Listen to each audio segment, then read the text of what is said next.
যাই হোক, পড়াশোনাটা আর তখন পড়াশোনা কি বলবো, পড়াশোনার ঠিক মতো পরিস্থিতিও ছিল না আমাদের, যা অবস্থা হয়েছিল। কমার্শিয়াল ছবির কাজ এসেছিল, তার মধ্যে একটা হচ্ছে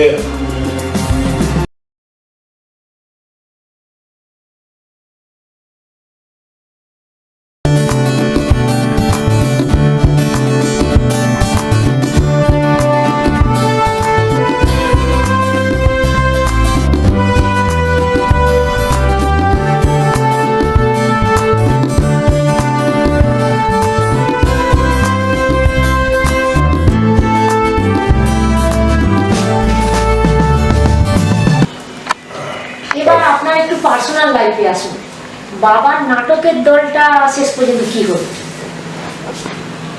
চলছিল, বাবা যতদিন বেঁচে ছিলেন চলেছে। তারপরে আমি নিজেও চালিয়েছি, নিজের প্রযোজনা করেছি। লেখা আমি নাট্যরূপ নিজে লিখেছি, কখনো কখনো বাইরের নাট্যকারের নাটকও করেছি। যেমন কালিদাসের নাটক করেছি, শকুন্তলা, অভিজ্ঞান শকুন্তলা, সেটা একটা ভাষণ করেছিলাম, যেটা উপন্যাস ওপেন স্টেজে করেছিলাম। তো আপনি কি মহারাজ দুষ্মন্ত হয়েছিলেন? আর শকুন্তলাটা কে হয়েছিল? শকুন্তলা করেছিল আমার স্ত্রী। ও, ওইখানেই আলাপ? না, আলাপ অনেক আগে, আলাপ আমাদের অনেক আগেই। ক্ষুদিত পাষাণ বলে নাটক করেছিলাম, তখন আগে বাবা তখন। ক্ষুদিত পাষাণ তো উত্তম কুমারের খুব হিট সিনেমাও আছে। হ্যাঁ, সিনেমা তো আছে। এটা বাবারও খুব হিট নাটক, আমাদের থিয়েটার সেন্টার মঞ্চে রেগুলার। ওখানেই কি আপনার স্ত্রীর সঙ্গে আপনার প্রথম আলাপ? না, আলাপ আমার নাটক দেখাতে গিয়ে, আমি তখন অতজন সংযুক্ত বলে বাবাকে একটা নাটক করছি, তখন অনুরাধার কাছ থেকে, অনুরাধা অ্যাজ এ ফ্যান, সাধারণ একজন ফ্যান হিসেবে চিঠি দিয়েছিল যে এরকম আলাপ করতে চাই। তখন আমাদের এই নাটকে ইনভাইট করেছিলাম, দেখতে এসেছিল বাবা মাকে নিয়ে। তখন জানা গেল যে ওর বাবা এবং আমার বাবা একসঙ্গে পড়তো প্রেসিডেন্সি কলেজে, পুরো রিলেশন বেড়ে গেল। তারপর ডেভেলপ করলো ধীরে ধীরে বন্ধুত্ব। আর উনি অভিনয় কবে এলেন, কবে থেকে এলেন? মানে অতদিন আগে একটা মেয়ে অভিনয় আসা তো একটু চাপের, আপনার পক্ষে চাপের ছিল না, যেহেতু বাবার নাটকের দল ছিল, আপনি খুব সহজেই অ্যাচিভ করতে পেরেছেন। তাছাড়া আপনি মেয়ে নন, আপনি ছেলে, তো সেদিক থেকে ওনার বাড়ির থেকে কোনো আপত্তি আসেনি? ওই যে নাটক করবেন, থিয়েটার করবেন, সিনেমা করবেন, এই ধরনের না? তখন আপনাদের না, মানে অনুরাধার বাড়িটা অন্যরকম, ওদের বাড়িতে একটা কালচারাল অ্যাটমসফিয়ার ছিল। ও বেসিক্যালি নাচের পারফরমেন্স করতো আমাদের পাড়ায়, একই পাড়ায় আমরা থাকতাম বাঙালিপুরে। তো সেখানে ওই সৌরভ বলে একটা নাচের গ্রুপ ছিল, যারা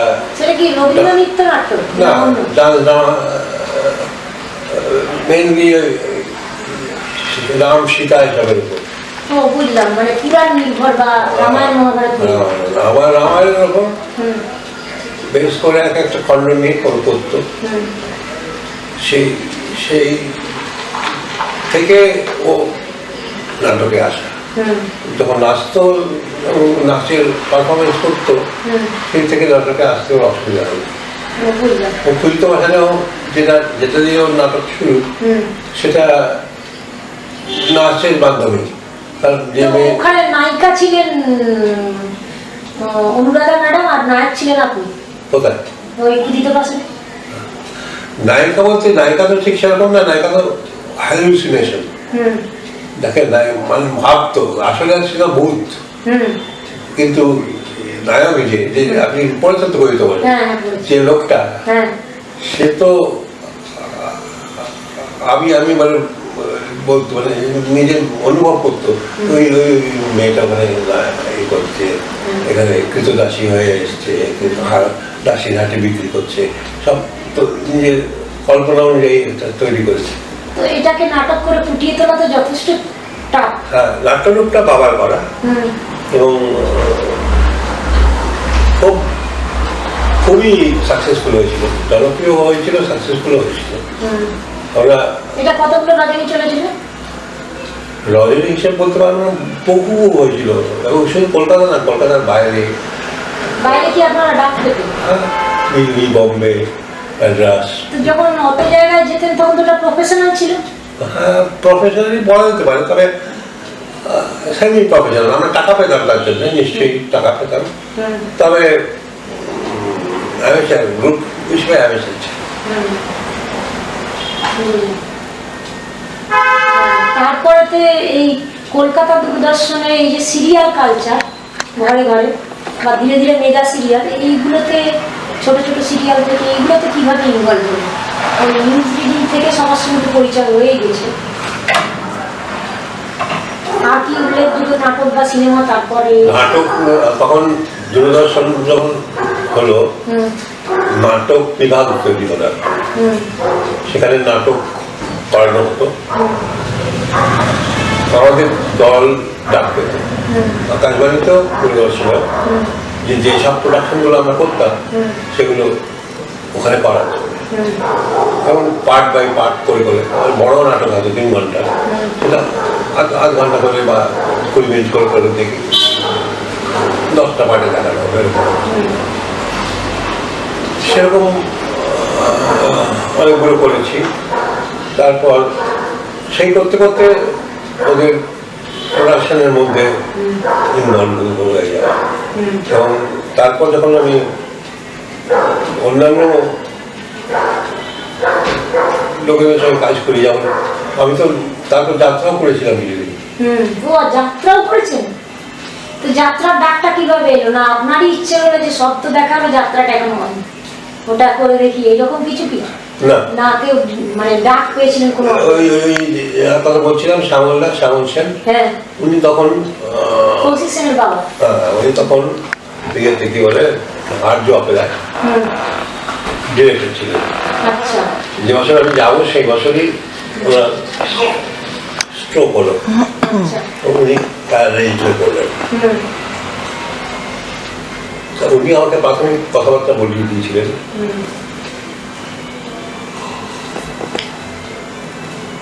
অন্না চক্রবর্তী ছিলেন লিড অভিনেতা,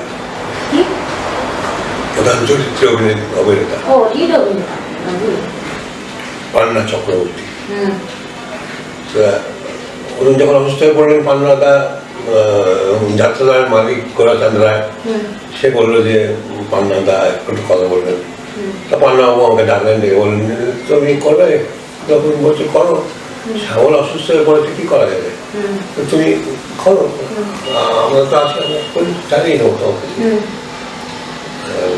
পারলে ভালো, আমি করবো। তো নিলাম।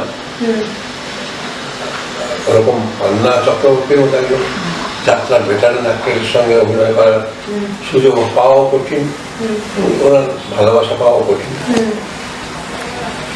কিন্তু করেছিলাম, নাটকটা খুব হিট করেছিল, বাগদি ডাকাত খুব হিট করেছিল। প্রায় 150-র ওপর আমরা শো করেছিলাম একটা সিজনে। মধ্যপ্রদেশে দুর্দান্ত গরমে গিয়ে সিজন শেষ হলো। তাই সেইতে যাত্রা জগতে আমার নাম ছড়িয়ে পড়লো। তারপর একের পর এক যাত্রা দল থেকে ডাক পেয়েছি, করেছি অনেকগুলো যাত্রা, সিজন পরপর কাটিয়েছি। তারপর অভিমানীতে করেছি। তখন তখন বাবু ছিলেন নট্য কোম্পানির মালিক। না, আমি করি, বাবা ছিল নট্য কোম্পানির পরিচালক। বাবা পরিচালনা করতেন। মাখনবাবু আমাকে বলেছিলেন যে আপনি আমাকে নট্যতে করেন, যাত্রা যদি করেনি তাহলে আপনি ছোটখাটো দিয়ে শুরু করবেন না, এখন বড়ই করুন না। তখন মাখনবাবু অবস্থা পড়ে গেছে, তখন এত বড় বড় স্থান নিয়ে কাজ করতেন, কিন্তু পয়সা দিতে পারতেন না, অনেকের পয়সা বাকি পড়ে যেত।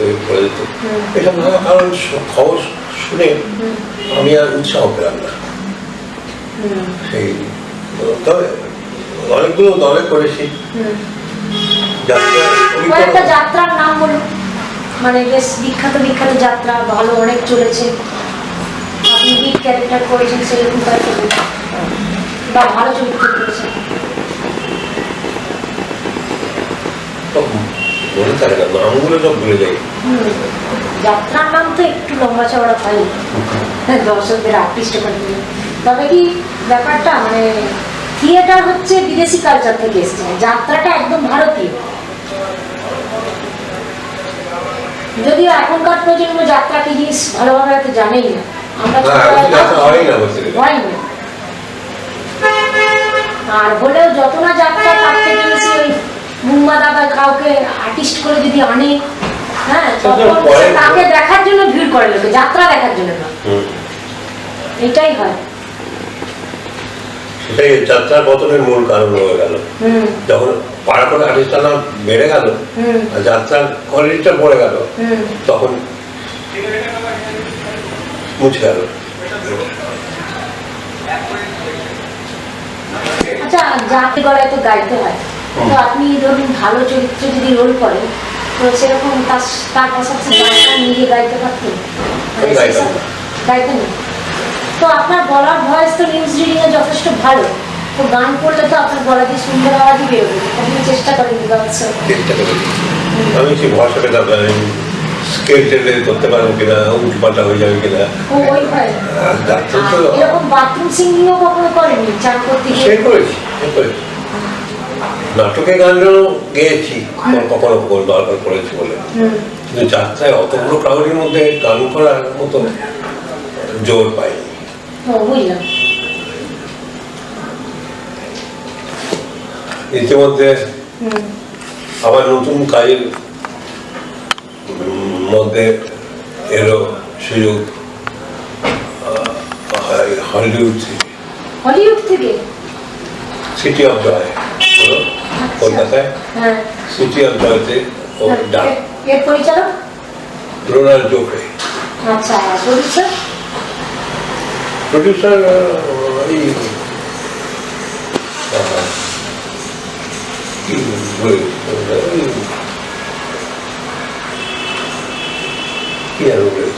ঠিক আছে। আপনারা যে মৃণাল সেনের সঙ্গে কলকাতা ৭১ করেছিলেন, ওটা বিদেশে গিয়েছিল, ওখানে ওরা দেখে আপনাদের নির্বাচন করেছিল না? এখানে এত কিছু করছিল, সেই নামটা ছড়িয়ে পড়েছে। মৃণাল সেনের একজন অ্যাসিস্ট্যান্ট ছিল সুকান্ত বলে, সুকান্ত ভট্টাচার্য। ও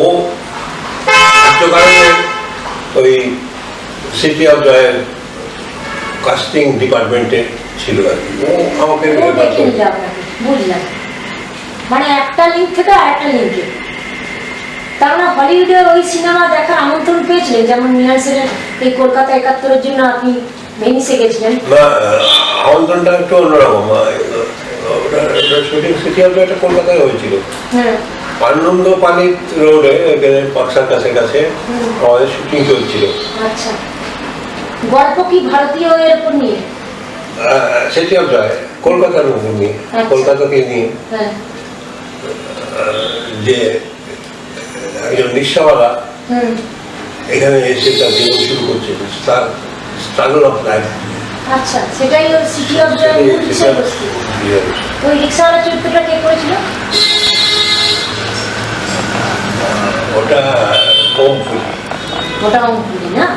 আর আপনি তার সঙ্গে কিভাবে রিলেটেড? আমি একটা ছোট্ট চরিত্র, তার কাজ খুব অল্প ছিল। একটা দাওয়া গেছে, বাড়িটা দেখে দেয়, ওই রিক্সাওয়ালা বাড়ি ভাড়া নিয়ে থাকবে, সেই রিক্সাওয়ালা চরিত্র। তাহলে দোকানের চরিত্রেও আপনি অভিনয় করেছেন, তাহলে হলিউডের চরিত্র।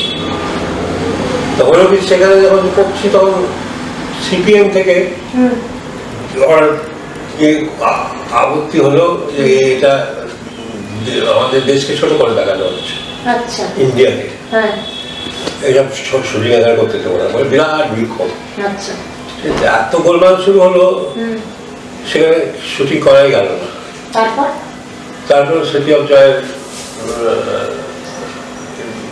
যারা ছিল, প্রিসিলা, প্রিসিলা জন বলে একজন, যিনি ব্যাপারটা দেখাশোনা করছিলেন, তিনি আমার ডেকে পাঠালেন একদিন। গ্র্যান্ড হোটেলে ওদের অফিস হয়েছিল, গ্র্যান্ড হোটেলে গেলাম। তা বললো যে তোমার পাসপোর্ট আছে? হ্যাঁ আছে।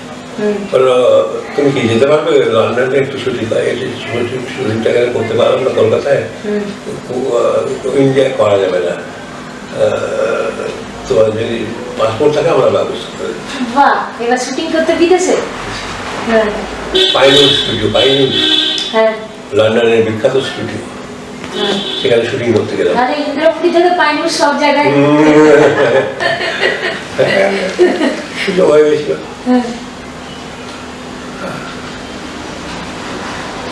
ছিলাম ওখানে প্রায় 2 সপ্তাহ থাকতে হয়েছিল ওই শুটিংটার জন্য। ডেট আর হয় না, আর হয় না। আর তো সমস্ত খরচ খরচা ওদের, মানে হোটেলে থাকা। আচ্ছা, ঠান্ডা কিরকম? ঠান্ডার ড্রেস নিয়ে গেছিলেন? ঠান্ডার ড্রেস নিয়ে গেছিলাম, আর ওভারকোট সব আমার সঙ্গে ছিল। আচ্ছা, তখন তো রুম হিটারের ব্যবস্থা ছিল না এরকম এখনকার মতো, তখন কি ওই ফায়ার প্লেস ছিল হোটেলের মধ্যে?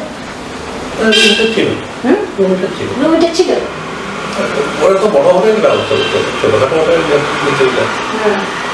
সেখানে। স্টুডিওটার ব্যবস্থা কেমন দেখলেন ভারতীয় স্টুডিও থেকে? মানে কি ধরনের পার্থক্য ওখানে? ওখানে পার্থক্য মানে অনেক বড় আকারের ব্যাপার স্যাপার, সেট, লাইট, তাদের সমস্ত ইকুইপমেন্ট সব অন্যরকম, খুব অত্যাধুনিক, যেগুলো পাওয়া যায় না সেরকম কাজ। মোটামুটি কত সালে হয়েছিল?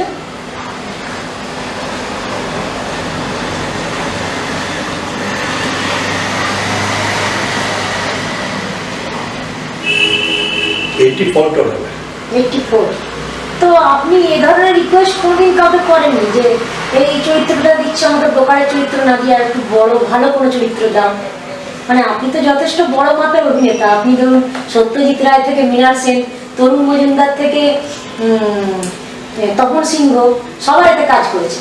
হ্যাঁ, তো কোনো দিক দিয়ে কম যান না, অভিনয়, চরিত্র, বাবা নাটকের দল, সেই দিক থেকে নামি, সব দিক থেকে তো আপনার তো ডিমান্ড থাকতেই পারে। তখন আপনি ম্যাচিওর অভিনেতা, তো আপনি তার একটু ভালো রোল দাবি করতেই পারতেন। তো সে ধরনের কোনো চেষ্টা করেননি বা সেটা মাথাতেই আসেনি? যা পেয়েছি তাতে করে লাভ হতো না, তাতে আগামী বাদ করে দিতাম। সেরকম করে যে বিপ্লব চ্যাটার্জিকে বাদ দিয়ে দিয়ে অন্যকে ঢুকিয়ে দিয়েছি। আচ্ছা, বিপ্লব চ্যাটার্জি এরকম বলেছিলেন নাকি? সে তার মেজাজ বলে আমি আমি আমি পয়সা দেবো, তুমি বলা কি? বুঝলাম না। ওই মৃণাল সেনের যে অ্যাসিস্ট্যান্ট ডিরেক্টর সুকান্ত ছিলেন, তিনি তো ব্যাপারটা ম্যানেজ করতে পারতেন। সে ছিল, পরের দিকে আর ছিল না, ইনঅ্যাক্টিভ হয়ে গেছিল। কিন্তু আপনার ওদের সঙ্গে মানে র্যাপও ভালো হয়ে গেছিল, মানে ওরা আপনাকে বিদেশ পর্যন্ত নিয়ে যাওয়ার অফার দিল এবং নিয়ে গেলেন। হ্যাঁ, তারপর বলুন। তারপর আর কি, তারপর আমার একটা ছবিতে কাজ করার সুযোগ পেলাম, সেটাও হলিউডের প্রোডাকশন, সেটার নাম পিকক স্প্রিং। তো সেটা কি কলকাতায় শুট হয়েছিল না বিদেশে? আবার সেটা হয়েছিল বেনারস। আচ্ছা, সেটা একটা মানে একটা ইএমএ মানে কনসুলেট বেম সাহেব একজন ইন্ডিয়ান মালিকে বিয়ে করে ভালোবেসে ফেলেছিল। ভালোবেসে সে তার মালির সঙ্গে বাড়ি গিয়েছিল। ইন্ডিয়ান হাই কমিশন থেকে শুরু করে সব জায়গায় কনসুলেটের মেয়ে নিয়ে এসব কি কোথায় যাওয়া, আলটিমেটলি তারপর ফিরে আসছে। তারা যাই হোক না, তাদের আর মিল দেখায়নি ছবিতে, মানে মেয়েরা মানে মালিকে ছেড়ে আসতে বাধ্য হয়ে। তো আপনি সেখানে কি চরিত্র করেছেন? আমি জানি আমার ট্রেনে একটা চরিত্র, আমি আমার আমার আমার কাপড় ছিলাম সবিতা সান্যাল। আমরা ট্রেনে করে কাজ করছি, সেখানে ওরা উঠেছে।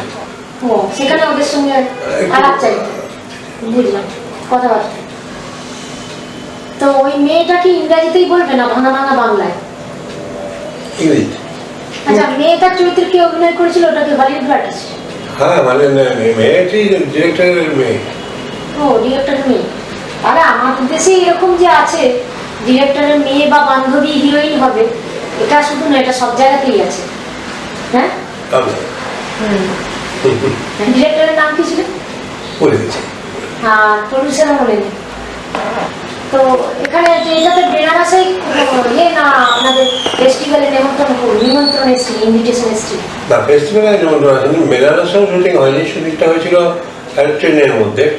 ট্রেনটা যাচ্ছিল রাস্তায়, সেখানে শুটিং হয়েছিল। আর এসে নামিয়ে দিল, সেখান থেকে গাড়ি করে আমাদের করে পৌঁছে হয়ে গেছে। ওইটুকুই শুট। তো সিনেমাটা ভারতের কোনো হলে দেখানো হচ্ছিল? হয়েছিল বোধ হয়, খবর পাইনি। খবর পাননি? মানে সেখান থেকেও দেখার জন্য কোনো ইনভিটেশন বা কিছু আসেনি? হলিউডের এই দুটো ছবি না আরো চান্স পেয়েছিলেন? এই দুটো, এই দুটো আর চান্স পেয়েছিলাম। ওখানে থাকার সময় অনেকে বলছিল যে ইন্ডিয়ান আমাদের চরিত্র আছে, করবেন কিনা। তারপর সিটি অফ যারা নিয়ে গেছিল তারা বললো আমরা তো আমাদের ছোট কাজটা করাবার জন্য পারমিশন করে দিয়েছি, এরকমভাবে কাজ করতে পারবে, তোমরা করাও। অত ঝামেলায় গিয়ে যাওয়ার জন্য তারা কিছু করলো না। একদমই কথা। হ্যাঁ বুঝলাম। তো আপনি নিজস্ব উদ্যোগে পারমিশন করতে চাইলে পারতেন না, বা অতটা এ করেননি? হয়তো পারতাম, কিন্তু আমি তখন এখানেও কাজ ছিল, আমি হয়তো ভাবিনি ওটা নিয়ে। মানে যা স্বতঃস্ফূর্ত ভাবে এসছে তাতে যোগ দিয়েছে, মানে নিজের থেকে কোনো বাড়তি চেষ্টা। বুঝলাম। তারপর হলিউডের ছবি তো হলো। স্যার এদিকে যেটা আপনাকে বলছিলাম যে ওই নাটক আমরা করে গেছি, নিজের ডিরেকশনে, নিজের ইয়েতে, নিজের দল তো ছিলই, নাট্যমঞ্চও ছিল, সেখানে এগুলো শো করেছি। করে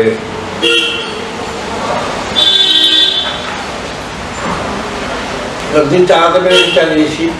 তারপর বাবা মারা যাবার পর আমাদের এই যে ভবানীপুরে বাড়িটা ছিল, ওটা আমাদের ছেড়ে দিতে হলো। ওটা আমাদেরই বাড়ি, কিন্তু নানা শরীরের মধ্যে শুরু হলো, তারা বাইরে বেঁচে দিয়ে তারা টাকা নিয়ে আমাদের টাকা পেলাম, কিন্তু বাড়িটা ছাড়তে হলো, ওই বনেদি বাড়ি ছাড়তে হলো, এবং হল থেকে শুরু করে সব ছেড়ে দিয়ে আমরা এখানে চলে গেলাম। তো আপনারা যদি বলতেন আমাদের ভাগের টাকায় হলটা অন্তত আমরা নিতে চাই, সেই ওরা রাজি হয়ে গেল। রাজি হতো না? মানে টোটালটাই বিক্রি করতে হবে শুধু ভাগের টাকা নিয়ে? তো ওটা কিনলো কারা এবং ঘর সমেত বাড়ি?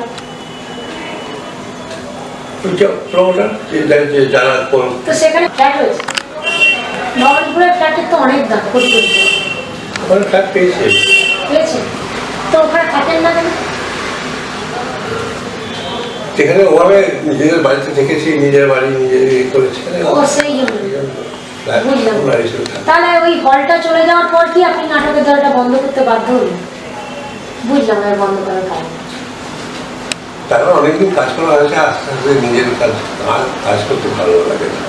আর ভালো লাগে না, মানে সেই উৎসাহ আগের মতো আর পান না। এখন কি টোটালি বন্ধ? আর ঘরে এখন সময় কাটান কিভাবে অবসর সময়? মোটামুটি বই পড়ে। বই পড়ে? কি ধরনের বই পড়তে ভালো লাগে? সব ধরনের, সব লেখকের? কি পড়েন? উপন্যাস, নাটক, এগুলো, গল্প, ছোট গল্প সবই?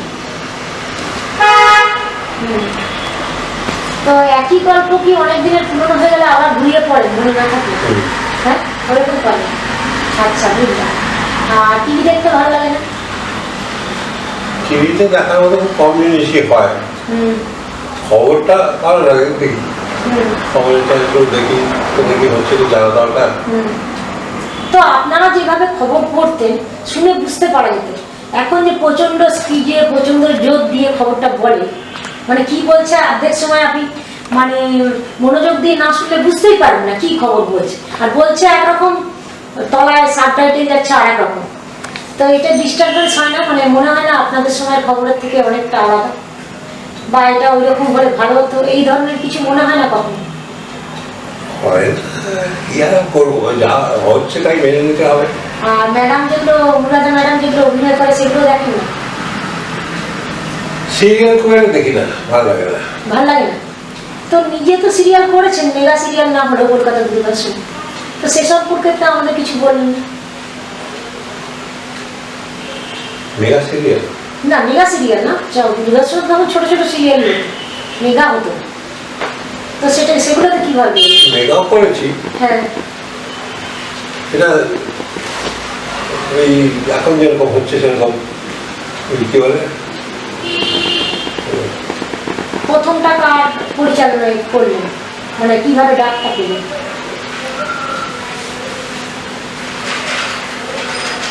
মনে নেই। মানে সেভাবে মনে রেখাপাত করেনি ওটা, মানে করেছিলেন এই পর্যন্ত, তাই তো? মনে দাগ কাটেনি, মানে যেগুলো বলেছেন সেগুলো যেভাবে মনে আছে অনেক আগের হয়ে, এটা পরে তো মনে নেই। আচ্ছা, আপনার মতে এই যাত্রা, নাটক, থিয়েটার, সিনেমা, সিরিয়াল, আবার নিউজ রিডিং, এত কিছু যে করেছেন অ্যাঙ্কারিং, এগুলোর মধ্যে মানে আপনি কিভাবে পার্থক্য করবেন, বা এতগুলো ব্যালেন্স করে কিভাবে করলেন, সেটা কি বলবেন একজন? বা নাটকের নির্দেশনা বা বাড়ির পরিচালনা, অনেক কিছুই তো করেছেন, লেখা। হ্যাঁ করেছি, অনেক কিছুই করেছি। তাই ভাবি মাঝে মাঝে কি করে করলাম, কেন করলাম। কেন করতে ভালো লেগেছে, এক কথায় তো তাই করেছেন। হ্যাঁ, আর কিভাবে করলেন, ওটা বহুমুখী প্রতিভা। বাবা শুধু নাটক নিয়েই থেকেছে, আপনি তো তার বিস্তার ঘটিয়েছেন। আর মানে ভবিষ্যতে কিছু করার এখন ইচ্ছা আছে কি? আর খুব শান্তি যাওয়া। এখন তো এমন কিছু বয়স হয়নি, আপনার ডেট অফ বার্থ 54 সালে যদি হয় তাহলে আপনার 67 বছর বয়স, তো 70 তো হয়নি। সাহেবদের একটা কথা আছে, জীবন শুরু হয় 40-এর পর থেকে, তার মানে আপনার 37 বছর জীবন শুরু হয়েছে। আমি তো সাহেব নই। হ্যাঁ, সাহেব নেই, মনের কাছে ভারতীয়, বাঙালি। আচ্ছা, কি ধরনের খাবার খেতে পছন্দ করেন, ভালো লাগে কোনটা? খাবার আমার সব ধরনের, সব ধরনের। সার্ভিস খানাই বলুন বা ভারতীয় বলুন বা বাঙালির বাইরে ভারতীয় বলুন, অবাঙালি খাবার মানে সাউথ ইন্ডিয়ান, পাঞ্জাবি সব রকম আমরা খেয়েছি। আমাদের অনেক রকম বন্ধু বান্ধব সব ছিল তো, আমি বাড়িতে বাজারতে খেয়েছি। আচ্ছা, যখন বিদেশের হোটেলে ছিলেন কি ধরনের খাবার খেতেন? হলিউড শুটিংয়ে গিয়ে সিটি অফ জয় ওরা কি ধরনের খাবার দিত? কন্টিনেন্টাল দিত কি? ওরা তো সাধারণত থাকতো, খেলাম। তো কি ধরনের তখন পছন্দ করতেন বেঁচে? আমি সবই খেতাম। সবই খেতেন? আমার কোনো প্রেজুডিস নেই যে এটা খাবো না খাবো না, সবই টেস্ট করে দেখতেন, দেখতাম কিরকম ভালো কিনা খারাপ, খারাপ খেতাম না, ভালো লাগলে খেয়ে দিতাম। তার মানে কি ধরনের খাবার ভালো লেগেছিল? কন্টিনেন্টাল খাবার ভালো, বেশ ভালো, কিছু কিছু খাওয়া খুবই ভালো। এছাড়াও ইন্ডিয়ান খাবারের মধ্যে পাঞ্জাবি খাবার খুব ভালো লাগে। বাঙালি খাবার তো কথাই নেই। মানে তড়কা, তন্দুরি রুটি এই ধরনের, না মানে রুমালি রুটি, কষা মাংস এই ধরনের খাবার কোনটা ভালো? দুটোই দুটোই ভালো।